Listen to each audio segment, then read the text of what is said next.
Hello guys, welcome to my YouTube channel. So guys, আজকে দেখতে পাচ্ছেন আমাদের সামনে একটি PBT-501 এর একটি অ্যাম্প্লিফায়ার মেশিন। এটার যে ফল্ট সেই ফল্ট আমি দেখাবো। তো সবার প্রথমে দেখতে পাচ্ছেন এটা হচ্ছে আমাদের এসি মেইন ট্রান্সফরমার। এটা মেইন বোর্ড অ্যাম্প্লিফায়ারের, যেখানে ট্রানজিস্টর লাগানো রয়েছে দুই সাইডে।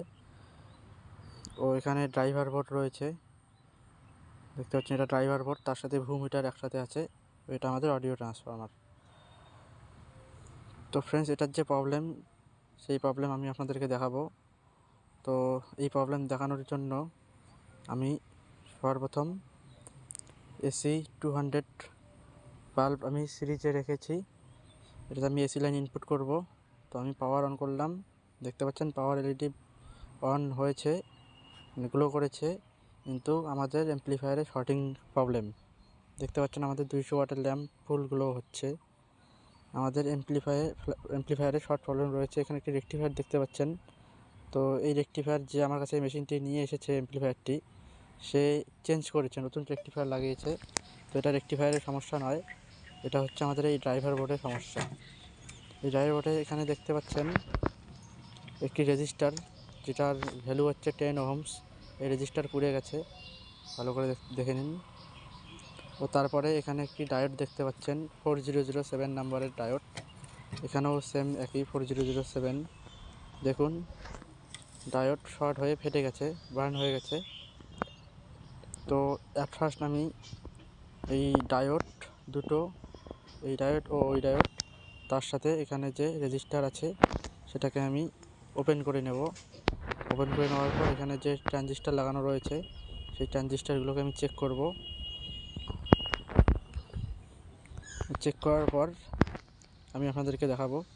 তো আমি অ্যাট ফার্স্ট রেজিস্টার ও ডায়োড দুটো আমি ওপেন করে নেব সার্কিট থেকে। তো ফ্রেন্ডস, আমি সার্কিট থেকে ওপেন করে নিয়েছি। ও আমি এখানে যত ট্রানজিস্টার রয়েছে আমি সব কটাকে একটা একটা করে চেক করেছি, এগুলো সব আমাদের ভালোই দেখিয়েছে। তো আমি ডায়োড ও রেজিস্টার ওপেন করার পর আমি একবার মেশিনে পাওয়ার অন করব। পাওয়ার অন করার পর দেখব আমাদের যে শর্টিং প্রবলেম রয়েছিল সেটা চলে গেছে কি না আছে। তো ঠিক আছে, আমি প্রথমে পাওয়ার অন করব। ও তার আগে আমি একটা জিনিস দেখিয়ে দিই। এই ড্রাইভার বোর্ডে দেখতে পাচ্ছেন অনেকবার রিপেয়ারিং হয়েছে। দেখুন সার্কিটের পরিস্থিতি দেখুন।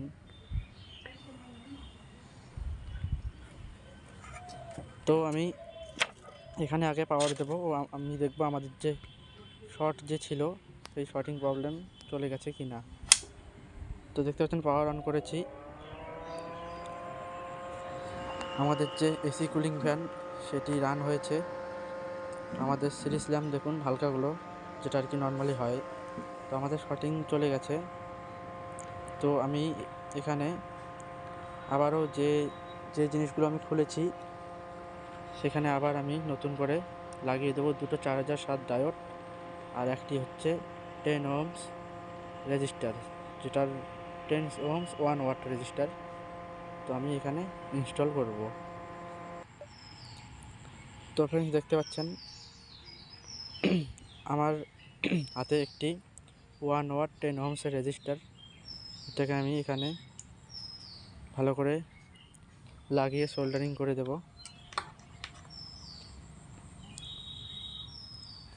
তো এখানে জায়গা একটু কম হওয়ার কারণে আমাদের রেজিস্টারটি লাগাতে অসুবিধা হচ্ছে, খুবই চাপা জায়গা। তো তারপরেও এটা এখানে লাগাতে হবে।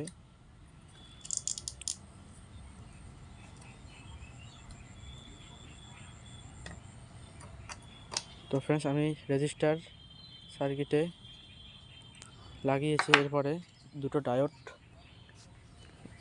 4007 নাম্বারের, এটা আমি লাগিয়ে ফেলবো। তো সবার প্রথমে আমি এখানে যাচ্ছে না ডায়োডটি, তো আমি এখানে লাগাবো। দুটোই একই ডায়োড 4007 নাম্বার।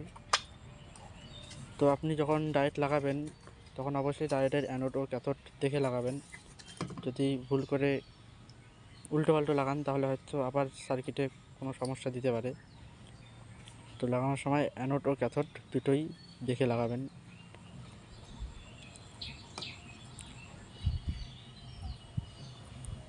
তো আমি সমস্ত বলতে এই 3টি কম্পোনেন্টস, যেটা হচ্ছে 2টি ডায়োড ও রেজিস্টার আমি লাগিয়েছি।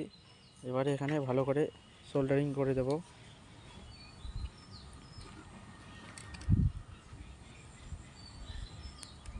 তো ফ্রেন্ডস, সোল্ডারিং করার সময় অবশ্যই খেয়াল রাখবেন সোল্ডার করতে গিয়ে আশেপাশের যাতে কোনো কিছুর সাথে যাতে শর্ট না হয়ে যায় কোনো পিনের সাথে। তো আমি এখানে জাম্পার করে দিচ্ছি, কারণ এখানে যে আমাদের ট্র্যাকটি ছিল সেটা শর্ট হওয়ার কারণে ওপেন হয়ে গিয়েছে, যার কারণে আমি ডায়োডের এই পিন দিয়েই আমি এখানে জাম্পার করে দিচ্ছি।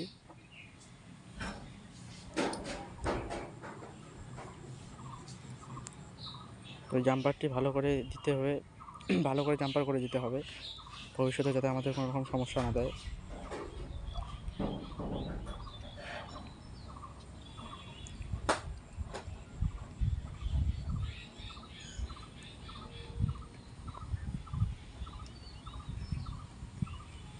তো ফ্রেন্ডস, সোল্ডারিং হয়ে গেছে।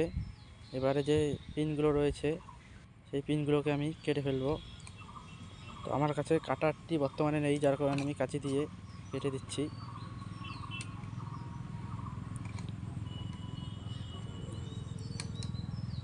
কেটে দেওয়ার পর একবার ভালো করে আমি সার্কিটটি দেখে নেব, কোথাও শর্ট হলো নাকি সোল্ডারিং করতে গিয়ে দেখে নেব। দেখে নেওয়ার পর তারপরে আমি পাওয়ার অন করব আবার। এখানে যত রকম ট্রানজিস্টার রেজিস্টার আমি আগের থেকেই চেক করেছি, কারণ সেগুলো যদি আবার চেক করি তাহলে ভিডিও আমাদের অনেক বড় হয়ে যাবে। তো আমি এবারে পাওয়ার অন করব। তো আমাদের পাওয়ার সুইচ অন করাই রয়েছে অলরেডি, তো আমি এটাকে অফ করে দেবো আগে। অফ করলাম, তারপরে এসি লাইন ইনপুট করব, তারপরে পাওয়ার অন করলাম। দেখুন আমাদের পাওয়ার অন হয়েছে।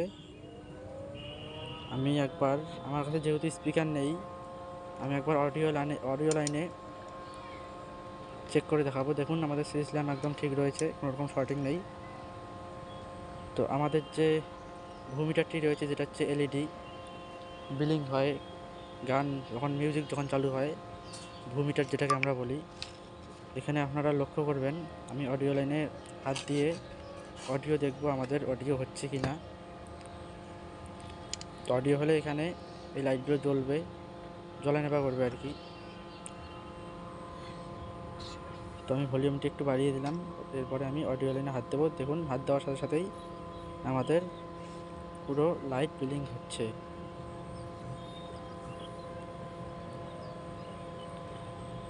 আমি ভলিউম কমা বাড়া করে একটু দেখিয়ে দিচ্ছি, দেখুন।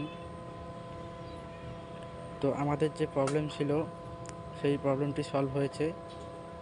তো আমি আবারও আপনাদেরকে ভালো করে দেখিয়ে দিচ্ছি, আপনারা দেখবেন অবশ্যই লাস্ট পর্যন্ত। তো আমি এখানে ড্রাইভার বোর্ডটি রেখেছি, ও তারপরে আমি পাওয়ার অন করলাম। ও আমি যে অডিও ইনপুটের যে জ্যাক রয়েছে মেশিনের পিছন দিকে, ঠিক আছে, সেই জ্যাকের যে দুইটি তার রয়েছে এখানে দেখতে পাচ্ছেন, রেড কালার ও ব্ল্যাক কালারের দুটি তার, এই যে এখানে। আর এই লাইটগুলো একটু দেখবেন ভালো করে বিলিং হচ্ছে কি না। তো আমি ভলিউম বাড়িয়ে দিয়েছি, এবারে ব্রাউজারের মাধ্যমে আমি টাচ করছি, দেখতে পাচ্ছেন আমাদের লাইট বিলিং হচ্ছে, অর্থাৎ আমাদের প্রবলেম সলভ হয়েছে। তো ফ্রেন্ডস, আমার ভিডিও এই পর্যন্তই। তো আমার ভিডিও যদি ভালো লাগে তাহলে অবশ্যই লাইক, কমেন্ট, শেয়ার ও সাবস্ক্রাইব করে পাশে থাকা বেল আইকনটি প্রেস করে দেবেন। আর এই ধরনের যে কোনো প্রবলেম করলে আমাকে অবশ্যই কমেন্ট করে জানাবেন।